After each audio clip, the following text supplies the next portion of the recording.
kinds of records I could break for demonstration. Possibly, my mind is startled at its thought, I could fly non-stop between New York and Paris.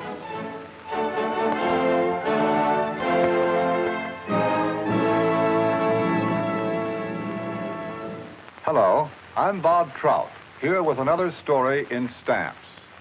Those were the thoughts, the dreams, recorded here, of a young airmail pilot named Charles Lindbergh as he flew his flimsy de Havilland biplane from St. Louis to Chicago one September night in 1926.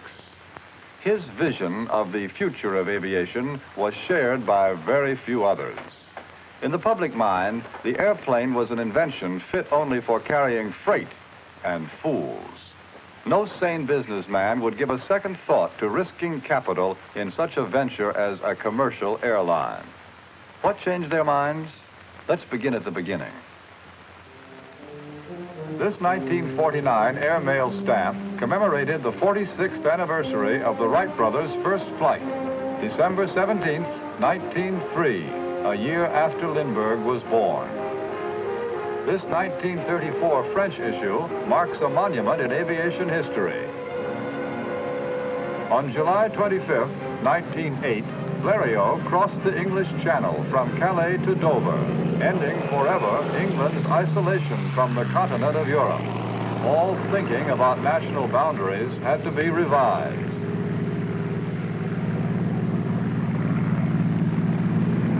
As usual, war compressed within a few years technical advances that might otherwise have taken decades.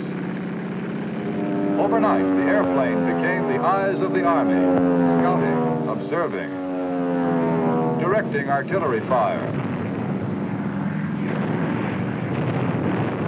photographing, bombing enemy installations. Speed and range increased phenomenally, and the war trained hundreds of pilots who, when they returned home, became devoted missionaries in the cause of aviation. On the night of May 16, 1919, 3 United States Navy seaplanes took off from Newfoundland.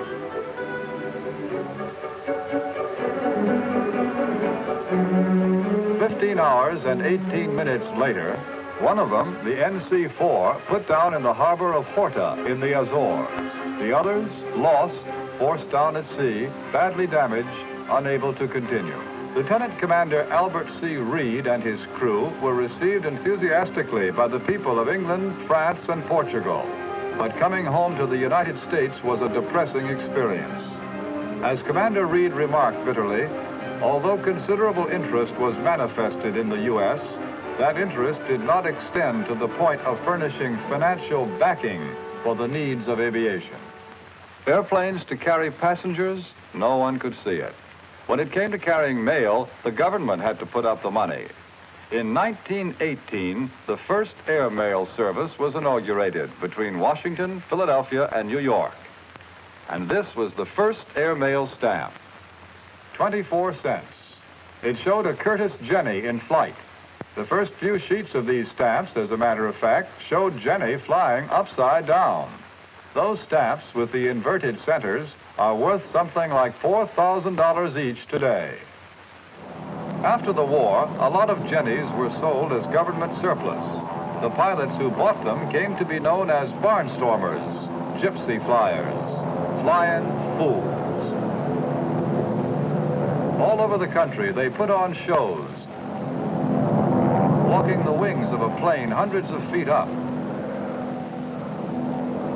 jumping off with parachutes that sometimes failed to open, throwing their frail craft into loops, spins, dives, risking their necks for the benefit of the farmers, shopkeepers, housewives, and children who watched in awe on the ground below. Why did they do it? One of them tried to explain it many years later. He wrote, "There was a desire I could not explain. It was the quality that led me into aviation in the first place, when safer and more profitable occupations were at hand. It lay beyond the descriptive words of men, where immortality is touched through danger, where man is more than man, and existence both supreme and valueless at the same instant. That's how Charles Lindbergh tried to explain it in his book, The Spirit of St. Louis. It was as a barnstorming parachutist, wing walker, and stunt pilot that he first learned to fly. Later, he went through the Army flying schools at Brooke Field and Kelly Field and began flying the mail from St. Louis to Chicago, and to dream of flying non-stop from New York to Paris. He knew it was possible. He knew he could do it. He needed money and a plane. By December of 1926, Lindbergh had found 8 St. Louis citizens who were willing to back him financially. In February of 1927, he told Ryan Airlines to go ahead and build the plane. Others were getting ready to try. Lieutenant Commander Richard E. Byrd was readying a huge 3-engine Fokker monoplane. Lieutenant Commander Noel Davis planned to use a tri-motored Keystone Pathfinder biplane. In Paris, Captain Charles Nungesser, World War I ace, expected to make the flight from Europe to America in a single-engine plane. Clarence Chamberlain and Bert Acosta broke the endurance record that Lindbergh had hoped to break. And now they, too, were planning a transatlantic flight. The others were all ready. Lindbergh's plane was still under construction. Byrd's plane crashed at Teterboro Airport.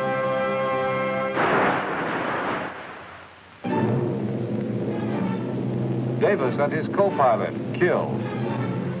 Nungesser was the only one left.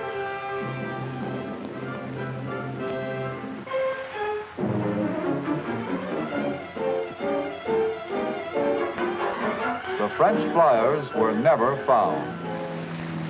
11 days later, his plane tested and flown from San Diego to New York without mishap. Charles Lindbergh watched it being towed, dripping wet in the early morning rain, from Curtis Field to Roosevelt Field for the long-awaited takeoff. Escorted by motorcycle police, reporters, mechanics, and a handful of onlookers, it looked, as he wrote later, more like a funeral procession than the beginning of a flight to Paris. The oversized tanks in wings, nose, and fuselage were filled with fuel. At 7:40 a.m., the engine started. Final interviews were held, last-minute pictures snapped.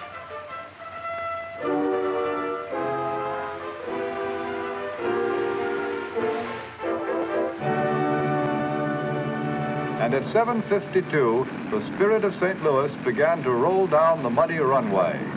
Would it get off the ground, or would it crash at the end of the runway?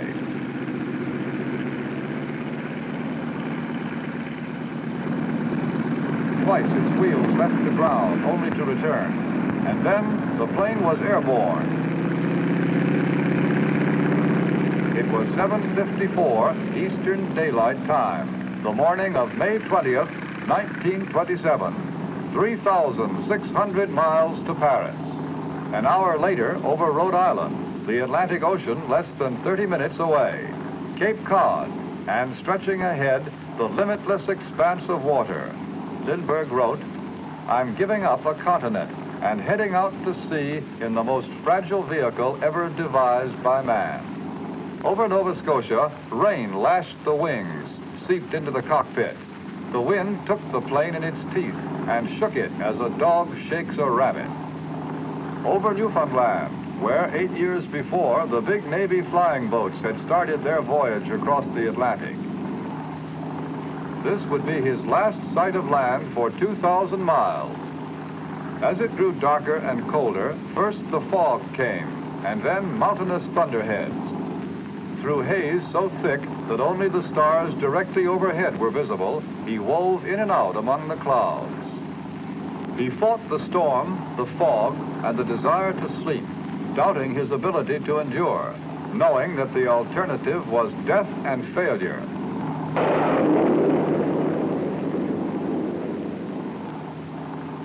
And finally, he broke the spell. The crisis passed. He was wide awake. It was 7:52 a.m. New York time. 3 hours later, he spied the fishing boats and knew that he was nearing land. He glided down and shouted as loudly as he could, "Which way is Ireland?" The crew just gaped. Within the hour, he saw in the distance a rugged coastline, a bay, a village, the southwestern coast of Ireland, 2 hours ahead of schedule and almost exactly on his route. He set his course southeastward toward England, the Channel, Cherbourg, and Paris. Yesterday, he exulted, each strip of sea I crossed was an advanced messenger of the ocean. Today, these islands down below are heralds to a continent. At 10 o'clock, 5 New York time, he saw the lights of Paris. He saw the hangars, the roads jammed with cars. Safely on the ground, he had barely cut the engine when the crowd reached the plane. They shouted his name over and over again, Lindbergh, Lindbergh. And when he opened the door of his cockpit, dozens of hands seized him and carried him off. Charles Lindbergh had unleashed a torrent of mass emotion, the like of which has never been witnessed. He had proved to the world, once and for all, that airplanes really could fly. Governments all over the world issued stamps in his honor. Lindbergh awakened the world to the possibilities of flight.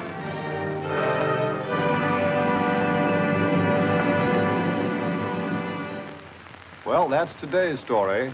Just one of many stories of the world through stamps I'd like to tell you. Nice to have been with you, and I hope you'll come back soon. So long now.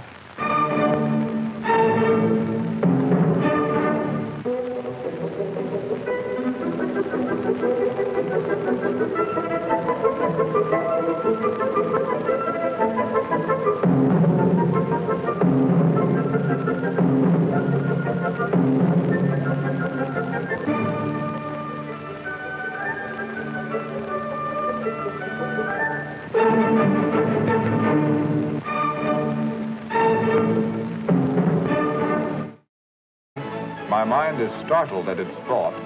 I could fly non-stop between New York and Paris.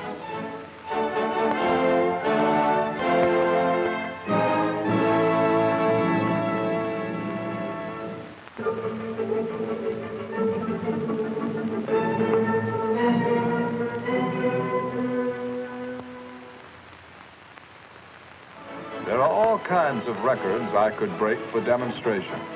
Possibly.